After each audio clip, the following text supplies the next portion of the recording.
The night held its breath. Not a single drumbeat echoed through the village of IGBERIKO. No songs, no laughter, only the whisper of the wind slithering through the trees like an unseen presence, listening, waiting. And then, a cry. Sharp. Piercing. The sound of a newborn forcing its way into a world that was already deciding its fate. Inside a dimly lit hut, the midwife's hands were steady, but her eyes held something dangerous. Fear. ADAKU, drenched in sweat, reached for her child, her heart pounding, waiting for the reassurance every mother longs for. But the midwife did not smile. She did not offer comfort. Instead, she spoke words that turned the warm glow of the lantern into something cold. She does not see, ADAKU. Silence. The kind that does not come from peace, but from something heavier. Something final.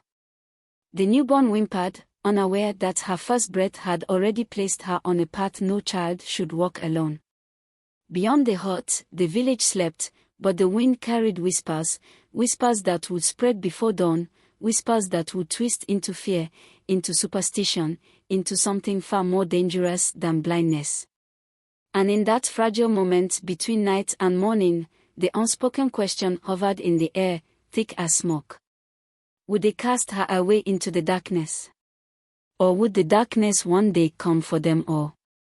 Inside, ADAKU lay exhausted on a woven raffia mat, her body drenched in sweat, her breath coming in labored gasps. She had given birth alone, with only the village midwife, Mama Ifika, to aid her.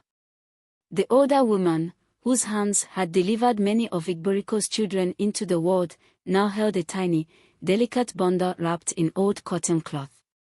Her face, usually full of warmth and wisdom, was taut with an emotion ADAKU could not yet place. "It is a girl," Mama Ifika finally said, her voice unusually subdued. ADAKU, despite the fatigue that weighed down her limbs like iron chains, lifted her head weakly and reached for the child. The moment she cradled the baby against her chest, a pang of emotion surged through her. She had imagined this moment countless times, picturing the joy that would flood her heart, the relief of finally holding the only piece of her late husband left in the world. But instead of joy, there was dread, a creeping unease that slithered down her spine like a cold wind. Mama Ifika hesitated before speaking again. "ADAKU, something is wrong." The words made ADAKU's blood run cold. What? What is it?" Her voice, hoarse from labor, was laced with fear. The midwife exhaled deeply and waved her hand in front of the baby's face. The child did not react. She waved again, more vigorously this time, but still, there was nothing, not even a flicker of recognition. Mama Ifika sighed heavily and met ADAKU's wide, panicked eyes. "She does not see, ADAKU. Your daughter, she is blind." The walls of the hut seemed to close in, the air suddenly thick and suffocating. ADAKU's grip on the baby loosened for a fraction of a second before tightening again. She shook her head violently. "No. No, you must be wrong. She is just tired from the birth. She will see. She will." Mama Ifika did not answer. There was nothing to say. Outside, the village women waited, eager to hear the news of the new life that had entered the world. But ADAKU could already hear the whispers that would spread like wildfire. A blind child. A cursed child. A burden. A bad omen. Who would marry a blind girl? How would she survive in a world that had no patience for the weak? Tears burned ADAKU's eyes as she rocked the baby absently. This was not how it was supposed to be.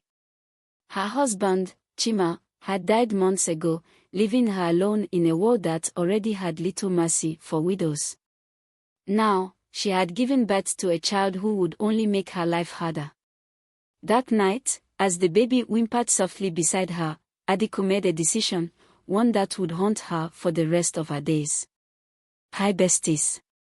I am so grateful for your support to Folktales by IG. Where are you watching from? Let's dive in, but don't forget to like, subscribe and leave a comment. The moon hung high in the sky, a silent witness to the sin she was about to commit. The thick forest surrounding IGBERIKO was alive with the sounds of nocturnal creatures stirring in the darkness, their glowing eyes watching as ADAKU stumbled forward, clutching the tiny bundle to her chest. Her heart pounded against her ribs like a war drum, each step she took heavy with doubt, with guilt, with something that felt dangerously close to regret. But she could not turn back now. She reached a clearing beneath an ancient iroko tree and knelt on the damp earth. The baby stirred, letting out a soft whimper that clawed at ADAKU's heart. She placed the child on the ground, her hands trembling violently. "I am sorry," she whispered, her voice cracking as fresh tears spilled down her cheeks. "I am sorry, my child. I cannot do this. I am not strong enough." She rose to her feet on unsteady legs, every fiber of her being screaming at her to pick up the baby, to take her home, to protect her as a mother should. But fear was a powerful force.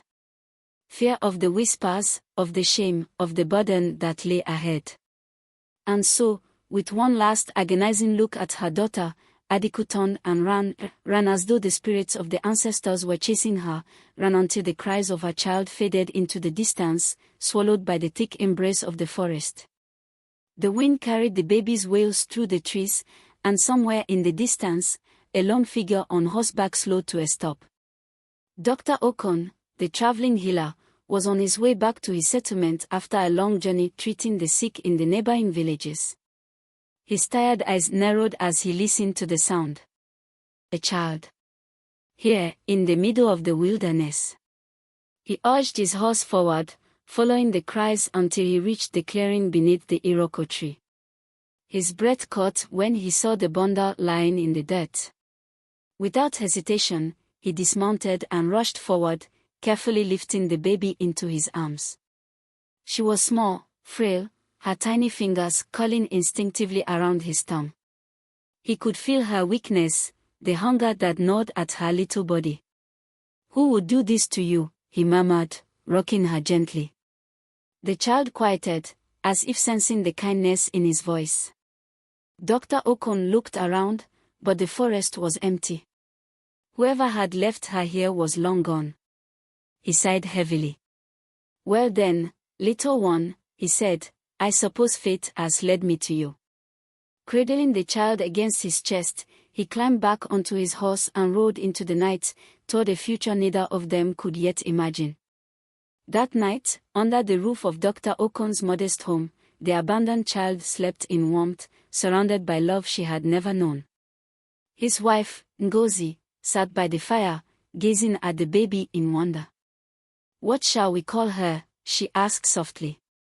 Dr. Okon smiled, brushing a gentle finger across the child's forehead.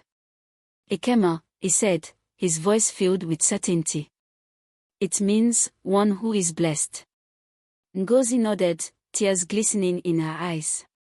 "Then may she grow to know the love that was once denied her." Outside, the wind whispered through the trees, carrying away the last echoes of the mother who had left, and ushering in the first breath of the destiny that awaited the girl called EKEMMA. The first rays of sunlight streamed through the thatched roof of Dr. Okon's home, casting golden streaks upon the modest clay walls. Inside, wrapped in soft, woven cloth, the abandoned child now named EKEMMA stirred. Her small fingers twitched, her breath steady, as though she could already sense the shift in her fate. Outside, the world of Abodouno awakened with the sounds of mourning, women fetching water from the stream, children laughing as they chased each other through the dusty paths, and the rhythmic pounding of pestles against mortars as the village prepared for the day. Ngozi, Dr. Okon's wife, knelt beside the child, gently stroking her dark curls. "She is so small," she whispered, looking up at her husband, who stood at the doorway. "And so fragile. How will she survive in this world?" Dr. Okon stepped inside, crouching beside them. "She has already survived the worst of betrayals," he said solemnly. "She was cast into the wilderness, yet she lives. The gods have spared her for a reason. He reached down, running his fingers along her tiny hand. She will not only survive. She will thrive. Thus began EKEMMA's life under the roof of the kind healer and his wife. Though she was blind, she lacked nothing. Ngozi carried her everywhere, singing to her in soft lullabies that told stories of the rivers, the trees, and the ancestors who watched over them. Dr. Okon taught her to feel the world in ways that others never did, to listen beyond what was spoken, to touch and understand more than what was seen. But the village was not so easily swayed by kindness. Whispers followed them wherever they went. Why taking a cursed child? Some murmured as Ngozi walked through the market with EKEMMA strapped to her back. She will bring misfortune to this home, others warned. Even the elders, wise and measured, raised their concerns. A blind girl in a world such as ours. What future does she have? Dr. Okon listened to it all, never responding, never engaging in the murmurs of the fearful.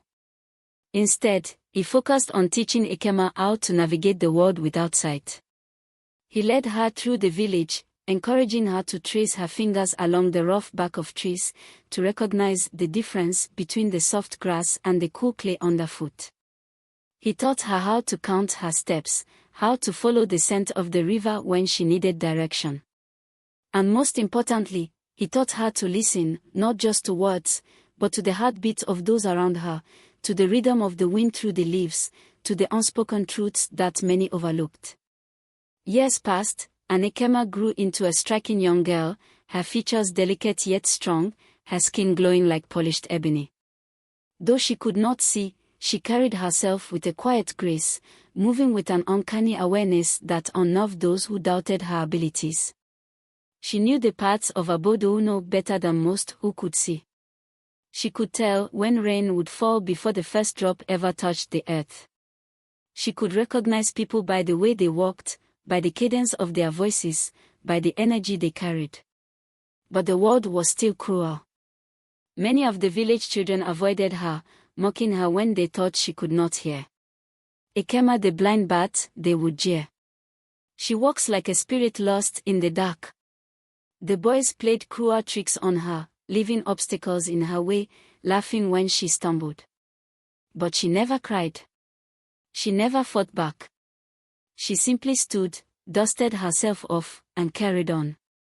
One day, as she sat by the river's edge, her feet dipped in the cool water, she heard footsteps approach. It was Adana, the daughter of the village weaver, one of the few who had never taunted her. "Do their words not hurt you?" Adana asked, sitting beside her. EKEMMA tilted her head slightly, listening to the ripples in the water, the rustling of the reeds, the quiet hum of the trees. "They do not matter," she said simply. "Words only have power if you believe them." Adana looked at her in awe. "I wish I were as strong as you," she whispered. "The world is unkind, even to those who can see. But you move through it as though it belongs to you." EKEMMA smiled, turning her face toward the sun. "It does belong to me. Just as it belongs to you. We all walk different paths, but we share the same earth." As the years passed, EKEMMA's wisdom became more evident. The villagers began to seek her out, not out of pity, but out of curiosity. "She hears things we do not," they murmured. "She knows things she should not." When a farmer lost his way in the thick mist one evening, it was EKEMMA who guided him home, listening to the changes in the wind, feeling the shifts in the earth.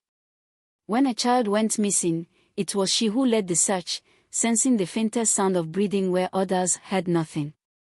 And when an elder fell ill, it was she who placed her hands on his chest and whispered, "His heart is not well. Give him the leaves of the bitter kola tree." By the time she was 16, EKEMMA was no longer the abandoned child, no longer the cursed girl. She was the seer of Abodo. People came from neighboring villages to seek her guidance. Even those who once whispered against her now bowed their heads in respect when she passed. And yet, she remained humble, never speaking of her past, never allowing pride to take root in her heart. But fate is not without irony. One evening, as the sun dipped below the horizon, a stranger arrived in the village. She was weary, her clothes tattered, her eyes hollow with the weight of years of regret. She approached the village square hesitantly, looking around with a mix of longing and fear. The villagers stared at her, some with curiosity, others with disdain. "Who is she?" they whispered. "She looks familiar."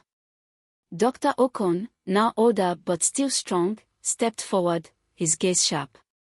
"Who are you? What brings you to Abodouno?" The woman swallowed hard before speaking. "I am searching for someone. A child I lost many years ago." Her voice trembled, and for a moment, she looked as though she might collapse. "A daughter. My daughter."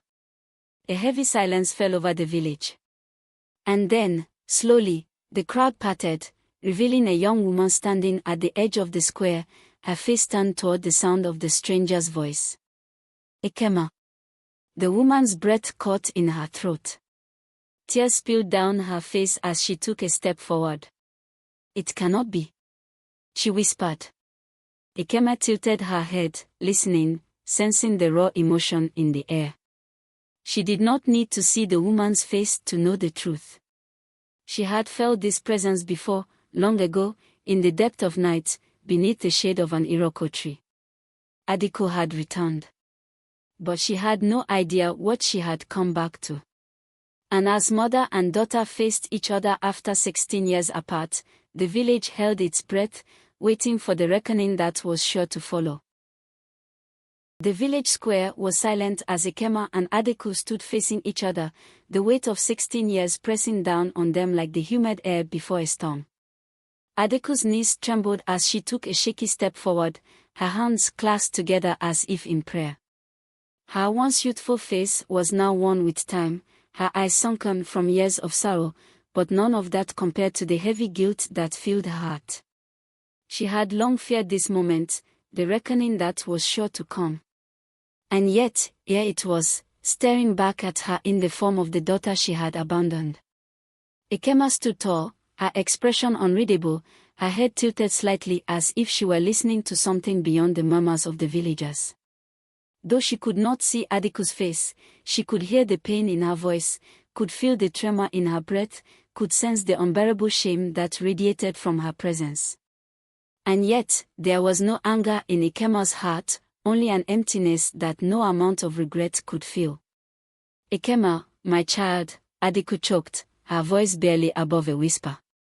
"I have searched for you for so many years. I never stopped thinking about you, never stopped regretting what I did." She fell to her knees, sobbing. "I was weak. I was afraid. But I was wrong. I was so wrong." The villagers murmured among themselves, some shaking their heads in disapproval, others watching in fascination. They had always known that EKEMMA's past held secrets, but never had they expected such a dramatic revelation. Dr. Okon and Ngozi stood nearby, their faces unreadable. They had raised EKEMMA as their own, had given her a life full of love, but they had also known that one day, the past would come knocking. EKEMMA remained still for a long moment, her heart an unreadable script. Then, in a voice as calm as the river at dawn, she spoke. "You left me." The words were simple, yet they cut deeper than any blade. ADAKU flinched as though struck. "You left me in the darkness, alone, helpless. And now, you return. Why?" ADAKU sobbed into her hands. "Because I could not live with what I had done. Because I have spent every night haunted by the sound of your cries. I have suffered, EKEMMA. More than you can ever imagine." The crowd watched with bated breath. Would EKEMMA forgive her? Would she cast her away as she had once been cast aside? EKEMMA exhaled slowly. Suffering is a teacher, but it does not erase what has been done. She took a step forward, reaching out with delicate fingers until she found ADAKU's trembling hands. "I do not hate you. I do not wish you pain. But I am not the child you abandoned. I am EKEMMA, daughter of Dr. Okon and Ngozi. And I will not be your regret to fix. ADAKU let out a soft wail, bowing her head. The truth in EKEMMA's words was undeniable.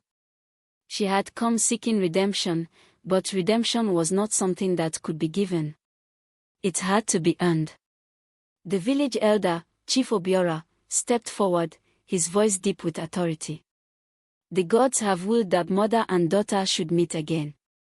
But what is broken cannot be mended in a single day. ADAKU, you have returned, but you are a stranger here. If you seek a place among us, you must prove that your heart is true. Dr. Okon, who had remained silent until now, spoke. She will stay under my watch. She will walk among the women, she will tend to the sick, she will show with her deeds whether she is worthy of being in EKEMMA's life. If the gods have willed this reunion, then let it unfold in its own time. ADAKU nodded frantically, grateful for any chance to remain close to her daughter. Yes, I will do anything. Anything to prove myself. And so, the village allowed her to stay. But EKEMMA did not welcome her into her heart so easily. Days turned to weeks, and ADAKU worked tirelessly under Ngozi's guidance, fetching water, pounding yam, and tending to the sick. The villagers watched her with weary eyes, still skeptical of the woman who had once abandoned one of their own. But ADAKU did not complain. She labored from dawn to dusk, her hands blistered, her feet sore, yet she never wavered. At night, she lay awake staring at the stars, wondering if her daughter would ever truly see her as a mother again. EKEMMA, for her part, kept her distance. She did not acknowledge ADAKU's efforts, nor did she allow herself to be softened by them. She carried on as she always had, advising villagers, sensing the world in ways others could not. But in the quiet moments, when she sat by the river's edge, she felt something shifting inside her, a pull toward the woman who had given her life but not love. One evening, as the sun bled red into the horizon, ADAKU found EKEMMA sitting by the river, her fingers tracing patterns in the sand. She hesitated before sitting beside her. "This place is beautiful," ADAKU said softly. EKEMMA did not turn. "It is." Silence stretched between them before ADAKU spoke again. "I know I cannot undo the past. But if there is anything I can do, anything that would help you see me as more than a mistake, tell me. I will do it." EKEMMA tilted her head slightly, as if listening to the wind. "You cannot change what was done. But you can decide what comes next." She turned her face toward ADAKU, her sightless eyes seeming to pierce through the barriers between them. "If you truly wish to be in my life, then do not seek forgiveness. Seek to be better." Tears streamed down ADAKU's face, but this time, they were not of sorrow. They were of hope. The village continued to watch, waiting, as mother and daughter took the first steps toward something new, not reconciliation, not yet. But something close. ADAKU rose before the first cock's crow, the weight of expectation pressing down on her like a boulder as she stepped out into the dimly lit village. The scent of morning dew clung to the earth, and the distant hoot of an owl signaled the fading grasp of night. The village women were already gathering at the stream, their laughter and chatter filling the air as they balanced heavy clay pots on their heads. ADAKU joined them, feeling the wary glances they threw her way. She had been among them for weeks now, yet their acceptance remained just out of reach. The memory of what she had done, of the child she had left behind, still lingered in the air between them like an unspoken curse. As she knelt by the water's edge, dipping her pot into the cool current, Ngozi approached her, a quiet presence amid the bustling morning. "You are doing well, ADAKU," she said, her voice softer than the others. "But earning trust is like fetching water from a deep well. It takes patience." ADAKU looked up, her fingers tightening around the rim of the pot. "How do I know when I have drawn enough?" Ngozi smiled faintly. "When the thirst of those you wronged is quenched." The words stayed with her as she returned to the village, balancing the water pot on her head with steady steps. She had come seeking forgiveness, but she was slowly beginning to understand that forgiveness was not a gift to be given, it was a bridge to be built. And so, she labored.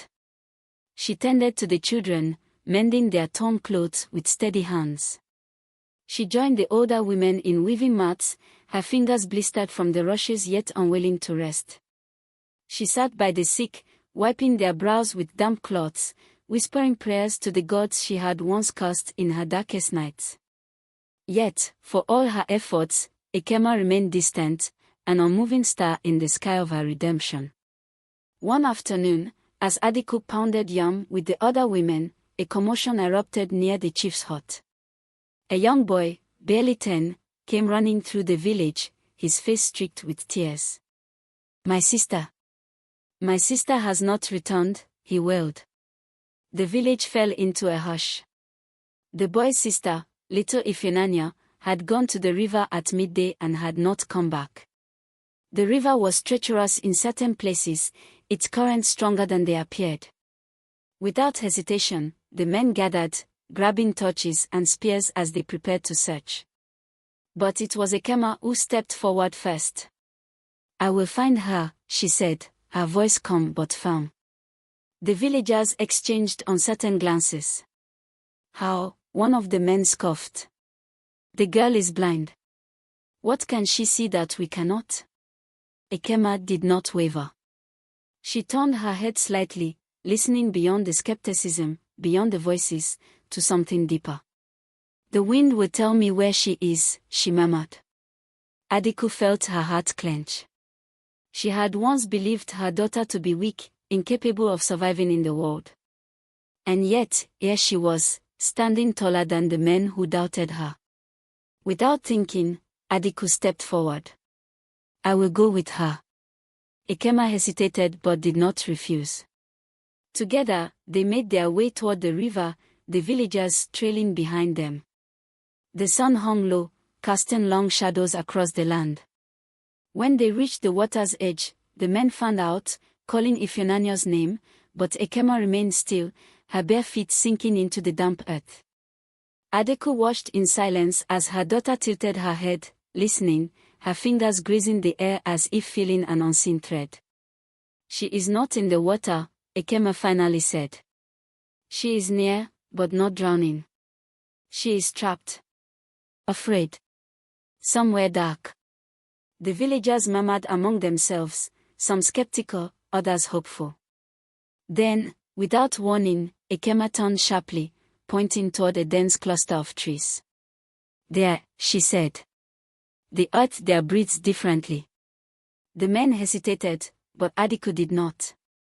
She ran toward the trees, her breath quick and shallow. The underbrush was thick, but she pushed through, her hands scraping against rough bark. And then, she heard it, a faint whimper. She dropped to her knees, searching blindly until her fingers brushed against something soft. "Ifunanya," she gasped. The child clung to her, sobbing. She had fallen into a narrow crevice, hidden by vines, too deep for her to climb out alone. The men arrived just as ADAKU lifted Ifunanya into her arms. The child buried her face in ADAKU's chest, shaking with fear.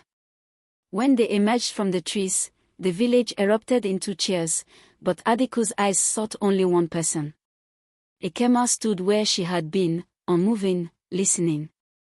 "You saved her," ADAKU said, her voice thick with emotion.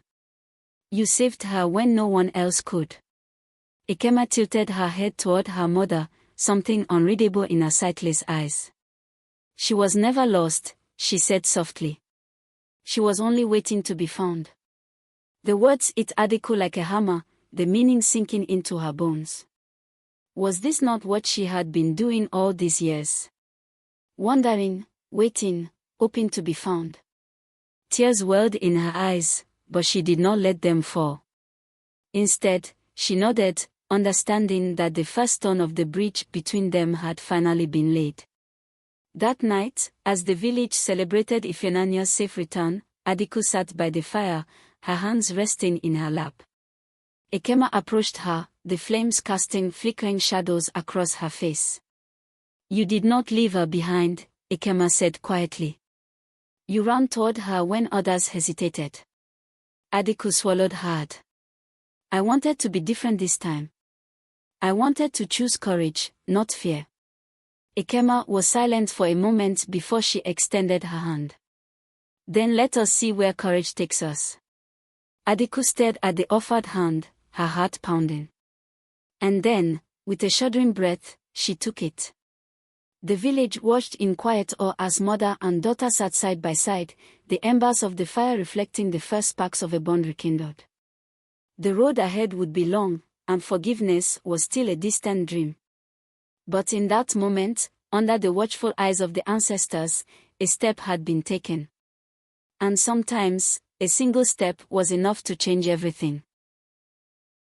The morning mist clung to the earth like a silent guardian as ADAKU carried a heavy basket of yams on her head, her body aching but her spirit unyielding. Months had passed since she had returned to Obodo, and still, the weight of her past clung to her like a shadow. She was tolerated, but she was not yet accepted. The villagers watched her with cautious eyes, some still unwilling to forgive the woman who had abandoned a child to the mercy of the wild. But ADAKU did not seek their forgiveness. She sought to prove, not just to them but to herself, that she was more than the mother who had once left her daughter behind. EKEMMA, too, had changed. She no longer avoided ADAKU, but neither did she embrace her.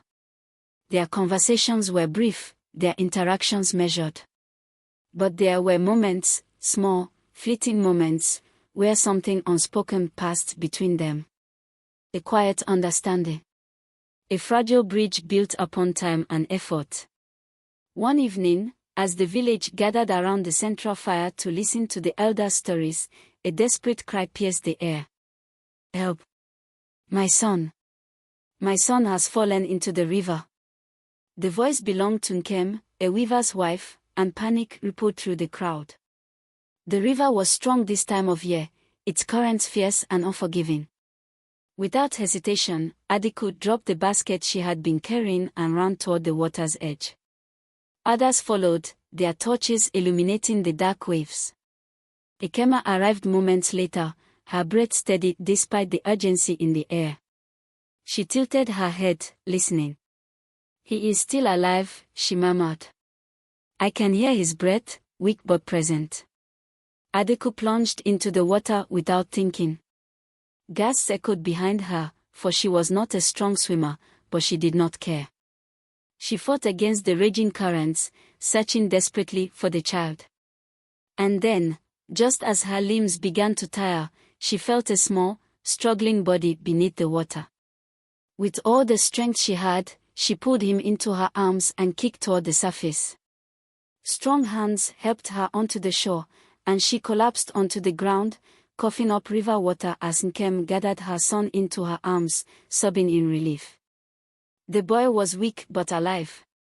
ADAKU lay panting, her body trembling from exhaustion. And then, she felt a hand on her shoulder. "You were willing to give your life for him," EKEMMA said softly. ADAKU looked up, her vision blurred with water and tears. "I would give my life for you, too," she whispered. "If I could go back, if I could change what I did, I would. But I cannot. All I can do is be better today than I was yesterday." EKEMMA was silent for a long moment. Then, to the astonishment of everyone gathered, she reached down and helped ADAKU to her feet. The village murmured among themselves, watching the scene unfold like a prophecy coming to life. That night, for the first time, EKEMMA invited ADAKU to sit beside her at the fire. And as the flames danced between them, something shifted. It was not forgiveness. It was not forgetting.